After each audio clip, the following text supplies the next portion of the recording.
Like, I think this guy would be really good for us, Les.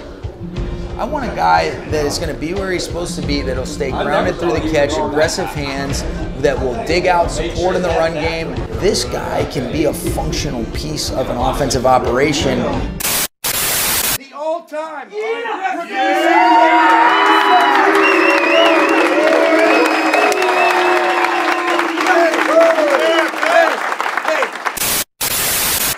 Here we go, baby. Rams on 3, 1, 2,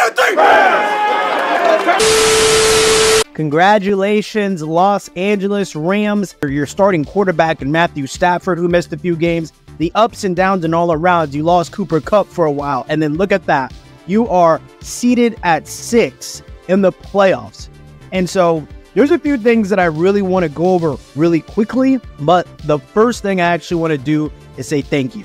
Why am I saying thank you? I'm saying thank you because you guys have been so consistently diligent and respectful on watching our videos, watching these Rams videos. You guys have been amazing.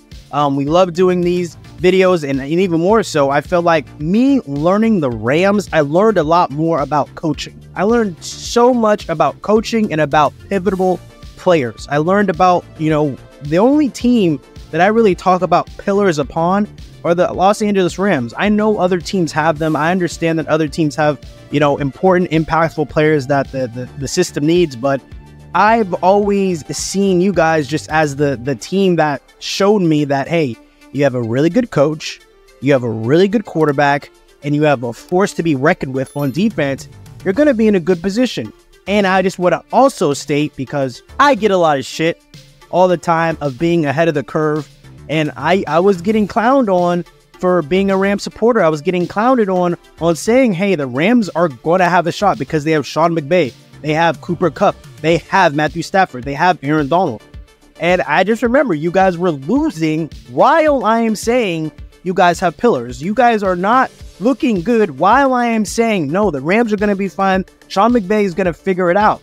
Y'all are losing. So y'all are making me look terrible. So all I really had to hang my hat on is pretty much just impactful highlight plays that Puka Nacua gave me.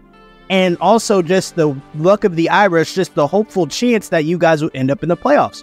And so now I look more intelligent. But, everyone already backtracked. Everyone's already saying, yeah, the Rams are better, to where it's like, I can't even do my fucking victory lap. I can't even be in high praise. You guys can go back to the videos all the way back to the week 3 video I think I did. I think week 3 was the first video we did. No, it was the week 2 Cincinnati Bengals video. I believe. I can't remember. But you'll hear me saying that there are pillars that you guys have found. There are players in the organization, and you have a head coach that everyone is going to bat for. Everyone is going to bat for Sean McVay. Like I just said, it's been a fun ride. And so let's talk about this playoff game. But first, before we talk about this playoff game, actually, I do want to go here. Be happy. Be ecstatic of what you guys have accomplished this year. You guys have Puka Nacua. You guys found a 5th round gem. And I know you guys has seen that video of Sean McVay pretty much talking about him before you guys even drafted him. And the detail that Sean McVay is showing and explaining on why great Puka Nacua is going to be for the organization. And then it just translates. In his rookie season, like that, having a run after catch kind of guy, and he said he's a gadget guy, he's a bigger guy, he's a technician. Sean McVay is just going on and on and on. And in his rookie season, it happens? Like, come on, man. And it sucks because, Sean McVay, he's in LA. He has a loud personality. He's not going to be in the running for Coach of the Year, even though he had so many things going against them in the beginning of the year. So many good things going against the Rams at the beginning of the season. I remember verbatim people saying that you guys would finish dead ass last in the division. 100%. They said that, well, not exactly last, because everybody knew that the Cardinals weren't going to be good, but everyone thought you guys were going to have a top 5 draft pick. Let's say it like that. Everyone understood that, hey, the Rams are going to have a top 5 draft pick. This is going to be a bad year for Sean McVay, and he's going to leave and go into television. I was so fed up, and I was so dialed in on the Rams that was the narrative that was being said when I went to work. That was a narrative. I'm talking to Rams fans while I'm at work, telling them, hey, put your team on. Y'all are in a good place right now. So it sucks that Sean McVay, he's not even going to get a bid for Coach of the Year. And I just feel like what you guys have done is it's just going to get overlooked. And that's fine. Like, you guys didn't have Cooper Kupp. That's okay. We have Puka Nacua. You guys lost Kyren Williams for multiple games. That's okay. That's fine. He comes back and he doesn't miss a beat. You guys had all these offensive line issues and blah, blah, blah. Like, we know the story. We know the struggle. But, hey, we're going to the playoffs. We have the Detroit Lions. What are we doing? What are we doing? How are we feeling? That's the first thing I want to know. How do you feel about your season? Actually, give me that first. How do you feel about how your season has gone? Where are you mentally in the idea of, like, before the season kicked off, did you think y'all were going to be here? Or, hey, and let's be honest, let's be men, let's be real. Did you think y'all were going to have a top 5 draft pick? Be honest, let's be real. We're in the playoffs, so let's just say what it is. Did you guys think y'all were going to be moving off of Matthew Stafford? Were any of you guys looking at the next head coach?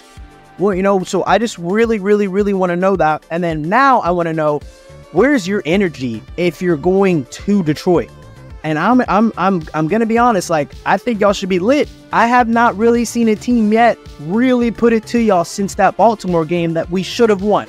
Yes, I say we now. My team's out. I'm the Bengals fan, and my team's out. And I need to pick an NFC guy that I'm gonna go to bat with. I'm a Ram. There's a duality of respect between us both, and I love it. I feel great. Honestly, I feel good. I mean, let's talk about something that's pretty simple. Detroit Lions, I felt like their superhero, their guy that was going to be the security blanket for Jared Goff and the going gets tough, it's Sam Laporta. He ain't playing. And if I know anything about Aaron Donald, he turns it up in the playoffs.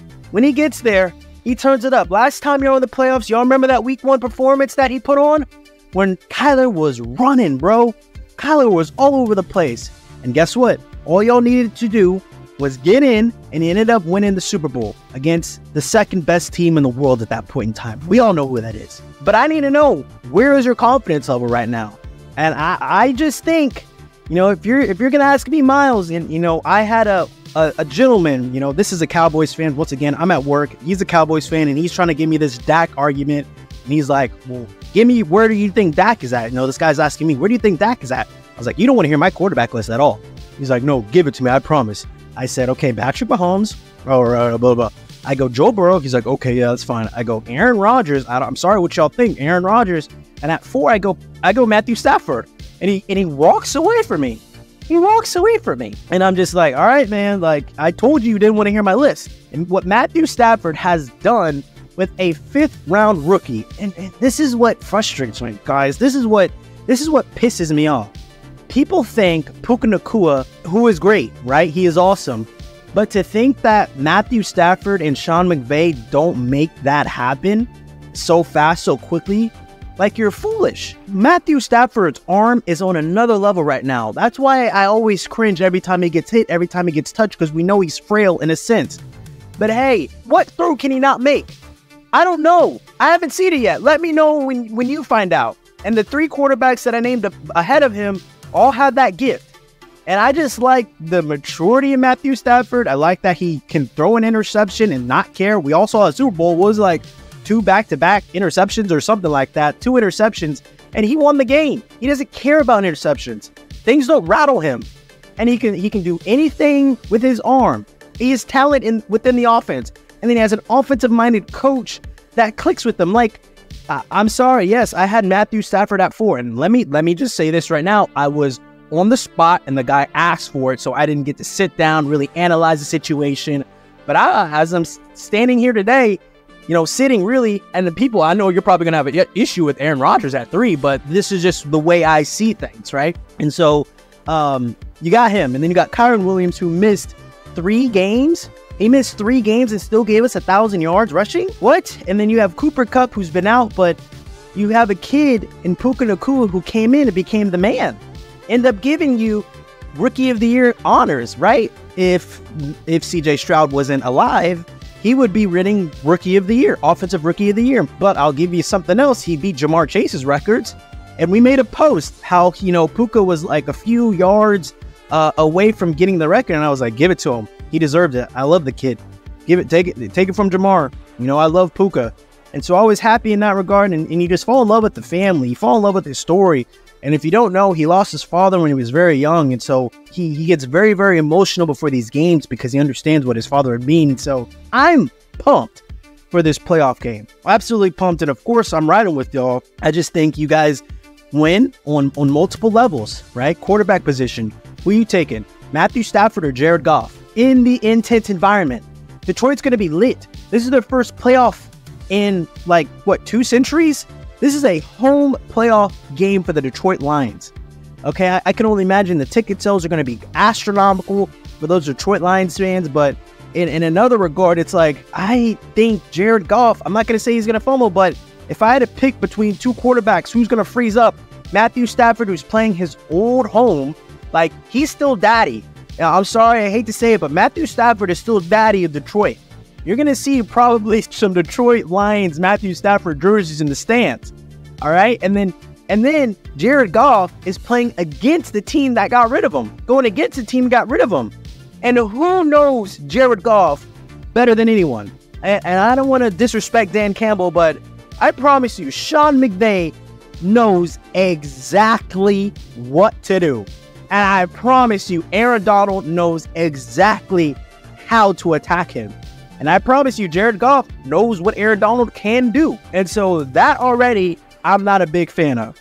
Now we look at the running back positions. David Montgomery and Jahmyr Gibbs. You better give me Kyren Williams every single time. And I love Jahmyr Gibbs. I really do. I think he's talented. I think he has a bright future.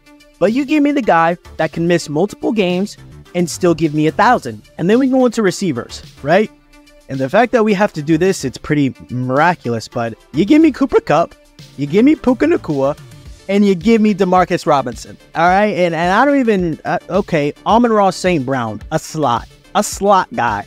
Thank you. All right? And I just think unless Ben Johnson just creates the most beautiful game script for the Detroit Lions, their offensive coordinator, I don't know if they have a shot. I genuinely don't think. The pressure alone can really collapse on the Detroit Lions. The pressure of performing in front of your stadium for the first time since, 1886? It has to be something that, they're not, I hope they're ready for it. I hope it's a good game. I don't want it to be a blowout.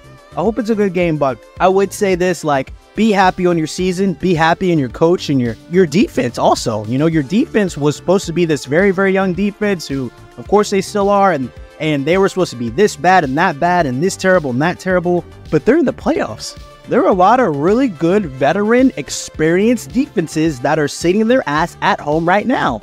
And just off the top of my head, one is in Cincinnati, okay? One is in Cincinnati, sitting at home. And so, guys, I just want to say congratulations. I will see you back here when we are headed to the second round of playoffs. I'll see y'all right here. And please do not forget to like, comment, and subscribe.